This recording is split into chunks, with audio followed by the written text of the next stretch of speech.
Os conflitos entre a Rússia e a Ucrânia têm afetado o mundo todo. Em meio a tanta tragédia, tem muita gente precisando de ajuda, seja para reencontrar um parente ou recomeçar a vida em um outro país. Diante disso, o Movimento Internacional da Cruz Vermelha está com um projeto solidário para ajudar pessoas afetadas por esse conflito.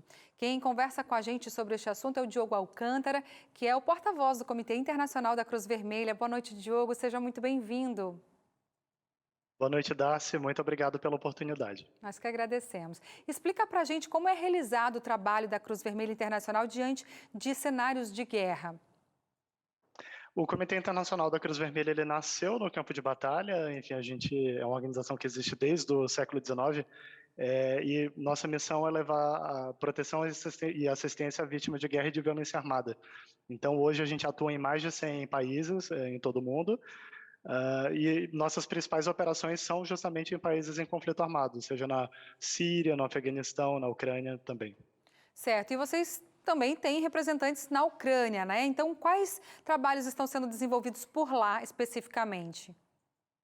A gente tem uma operação bem grande na Ucrânia, é uma das nossas 10 maiores. Enfim, para quem não se lembra, a Ucrânia ela já vive um conflito armado interno há 8 anos. Então a gente está lá há 8 anos e não é agora que a gente vai sair, porque, enfim, no momento de conflito que aquela população afetada mais precisa, é aí que a gente tem de estar. Verdade. Então, é uma das maiores operações, temos mais de 600 funcionários ali, distribuídos em 6 escritórios pelo país. Certo. E que a Cruz Vermelha Internacional tem feito para receber esses estrangeiros em outros países, inclusive aqui no Brasil? A gente tem frentes diferentes de trabalho, só para ser bem rápido. A gente tem o Comitê Internacional da Cruz Vermelha. A gente atua geralmente no país que está vivendo o conflito, então você imagina que as necessidades humanitárias da população que está sofrendo um conflito armado são inúmeras, seja elas médicas e outras também. Então, às vezes, de infraestrutura básica de água, por exemplo. Então, a gente tem projetos de água e saneamento lá, tem projetos de contaminação por armas, porque você tem regiões do país que têm minas terrestres ou artefatos explosivos não detonados também. Tem apoio que também se faz à população no âmbito médico e de saúde mental. Então, tem uma série de trabalhos e também a parte de restabelecimento de laços familiares. Então, esse é um trabalho que é feito pela nossa organização lá na delegação da Ucrânia.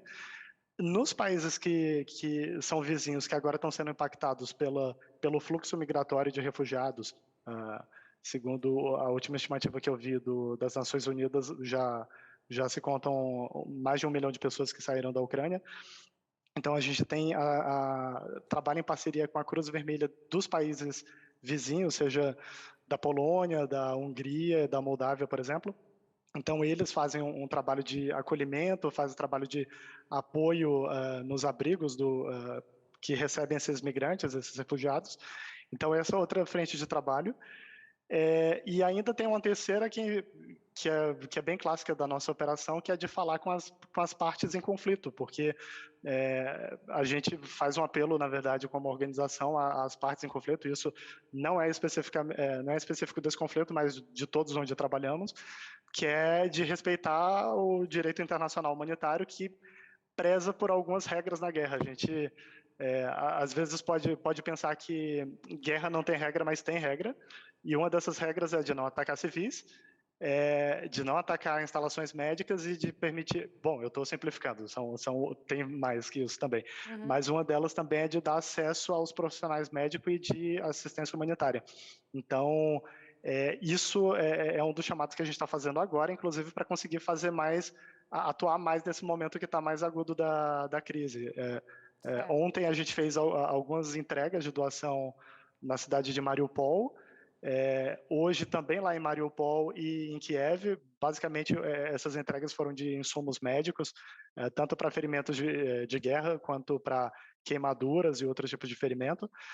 Mas a gente tem ouvido relatos de outras necessidades também, inclusive de insulina, por exemplo, de outros insumos de tratamento contínuo, né? Você imagina que, enfim, alguém que tinha outras vulnerabilidades, elas ficam mais vulneráveis na guerra. Se todo Certo. mundo dentro de uma situação de guerra fica mais vulnerável, você imagina quem já tinha outras vulnerabilidades, né? É verdade. Então a gente tem uns relatos muito dramáticos, por exemplo, de uma pessoa acamada que foi deixada em casa só.